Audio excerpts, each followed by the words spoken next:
Hello students, मैं उम्मीद करता हूं कि आप सभी लोग अच्छे होंगे। आज दिनांक 25 जून 2023 को दैनिक भास्कर समाचार पत्र में शिक्षक नियुक्ति से संबंधित एक महत्वपूर्ण खबर प्रकाशित हुई है। शीर्षक है फिर बदलाव, अभ्यर्थियों की पात्रता में संशोधन, डीएलएड व बीएड परीक्षा देने वाले भी शिक्षक भर्ती के पात्र। तो राज्य में होने वाली शिक्षक भर्ती परीक्षा में आवेदन के मौके लगातार बढ़ रहे हैं। अब तक पात्रता, अर्हता आदि से जुड़े आधा दर्जन संशोधनों के बाद एक और संशोधन हुआ है। अब वैसे अभ्यर्थी जो 31 अगस्त 2023 के पहले बीएड और सीटेट की परीक्षा में शामिल हो रहे हैं, वे भी शिक्षक भर्ती परीक्षा के लिए पात्र होंगे और आवेदन कर सकेंगे। उदाहरण के लिए, यदि कोई अभ्यर्थी जो अभी ना तो बीएड और ना ही सीटेट या बीटेट उत्तीर्ण है, लेकिन 20 अगस्त को होने वाली सीटेट की परीक्षा में वह शामिल हो रहा है, साथ ही वह बीएड की परीक्षा में भी अपेयरिंग कैंडिडेट है, तो वह शिक्षक भर्ती परीक्षा के लिए आवेदन कर सकते हैं। इस श्रेणी के सभी अभ्यर्थी कक्षा 1 से 5 तक 79,943 पद पर भर्ती के लिए आवेदन करने के पात्र माने जाएंगे। बीपीएससी के अध्यक्ष अतुल प्रसाद ने स्पष्ट किया कि बीएड और सीटेट की परीक्षा देने वाले अभ्यर्थियों को मौका देने से लगभग 45,000 अभ्यर्थियों को लाभ होगा। इसका मतलब है कि सीटेट अपेयरिंग कैंडिडेट को मौका अगर दे दी जाती है या बीएड अपेयरिंग को, लगभग 45,000 और कैंडिडेट जो हैं वो एलिजिबल हो जाएंगे। फिर इस बदलाव से प्राइमरी टीचर के 79,943 पद के लिए 45,000 लोगों को मिलेगा मौका। अब तक आधा दर्जन संशोधन हो चुके हैं जब से विज्ञापन आई है। तो सबसे पहले 6 जून को संशोधन हुई कि दिव्यांग अभ्यर्थियों को दिव्यांगता प्रमाण पत्र सरकारी मेडिकल कॉलेज व अस्पताल का मान्य होगा। 9 जून को संशोधन हुई, दिव्यांग अभ्यर्थियों का सरकारी अस्पताल से जारी दिव्यांगता प्रमाण पत्र मान्य होगा। 19 जून को संशोधन हुई, समान वर्ग की महिला, SC ST व दिव्यांग के लिए सीटेट अंक में छूट की सीमा बढ़ी। समान वर्ग की महिला की 60% में 5% छूट देकर 55% यानी 82 अंक से अधिक लाने पर आवेदन करने का मौका दिया गया। SC ST व दिव्यांग कोटि में 55% यानी 82 अंक पहले था, जिसे घटाकर 50% या 75 अंक किया गया।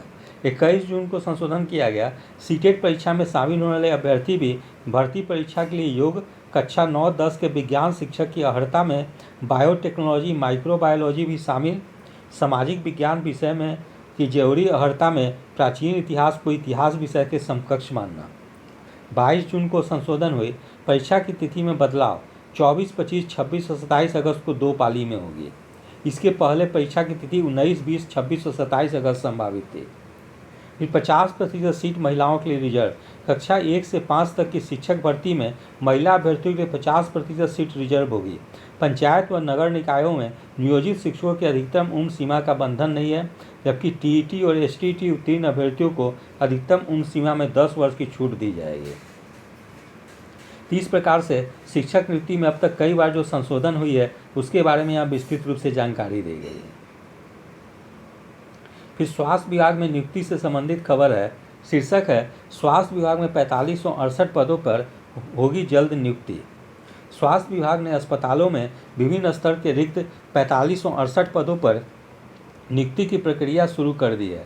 इनमें कुछ नियुक्तियां बिहार तकनीकी चयन आयोग से और कुछ नियुक्तियां बिहार कर्मचारी चयन आयोग से होनी है। विभाग की कोशिश है कि आयोग द्वारा इनकी नियुक्ति की अनुशंसा जल्द प्राप्त हो जाए। अगस्त तक बहाली प्रक्रिया पूरी कर लेने का टारगेट है। जिला अस्पतालों से लेकर मेडिकल कॉलेज अस्पतालों में पारा मेडिकल कर्मचारियों की कमी दूर करने के प्रयास हो रहे हैं।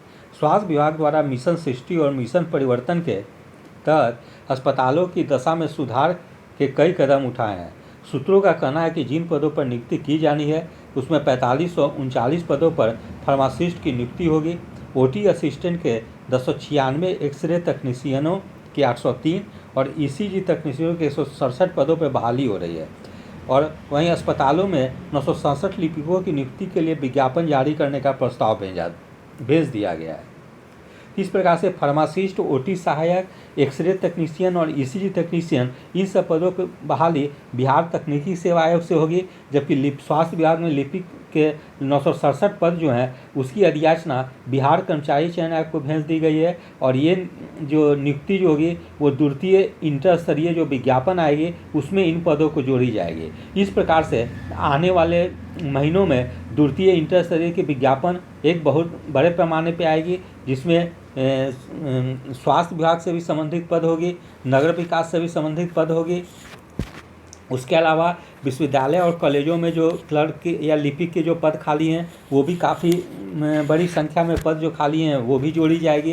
इसके अलावा विभिन्न विभागों में जो लिपिक के जो पद जो खाली हैं, चाहे वो प्रखंड स्तर पे हो, जिला स्तर पे हो या सचिवालय स्तर पे, उन सब पदों को भी द्वितीय इंटर स्तरीय विज्ञापन में जोड़ी जाएगी। तो इस प्रकार से आने वाले महीनों में जो छात्र प्रतियोगी परीक्षा की तैयारी कर रहे हैं उन लोगों के लिए कई महत्वपूर्ण अवसर मिलेंगे। यदि आप सभी लोग को मेरा चैनल अच्छा लगा हो, इसे लाइक से और सब्सक्राइब करें। धन्यवाद। Take care.